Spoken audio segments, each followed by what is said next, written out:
eto po, may client ako dito na pabalik-balik sa ospital. Masakit yung kanya sciatica na sinasabi sa lower back. May shoulder pain din po siya.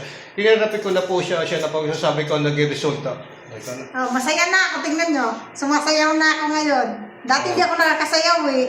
Parang buong 1 month ako nagkaroon ng sciatica. Ang hirap kong lumakad. Mag-sit up ka nga sis, pakita mo nga sa kanila. Sit up ka. Yan. Takbo ka nga. Takbo. Ayan. May sciatica po yan. May sciatica ko pero wala na. Talon ka nga. Bikimoto din ako. Talon ka nga. Talon ka nga. Ayan. Kaya okay na po sila. Walang masakit. Sabi ko nga po sa kanila, huwag na silang pumunta ng doktor ngayon.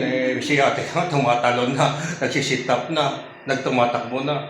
Wala na daw talagang pain. Kasi nga po, ang problema lang po talaga may mga nabarado ugat. Siya po, kaya po siya may sciatica, papaliwanag ko po, meron po siya emotional lower back.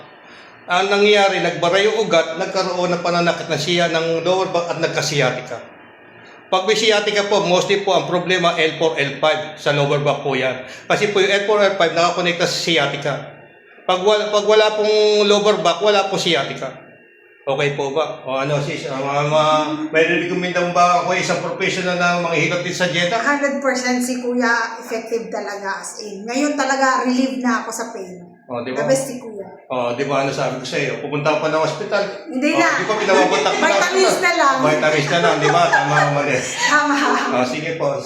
God bless po. Di ba? Yun nga po, tinapunta sa akin. Di ba? Sinasabi niyo, pabalik-balik sa ospital. Gaso ng gaso. Tapos masa-masa. Ikaw. Tama na lang. Hindi. Sige na. Makita nga ito. Ni Kuya.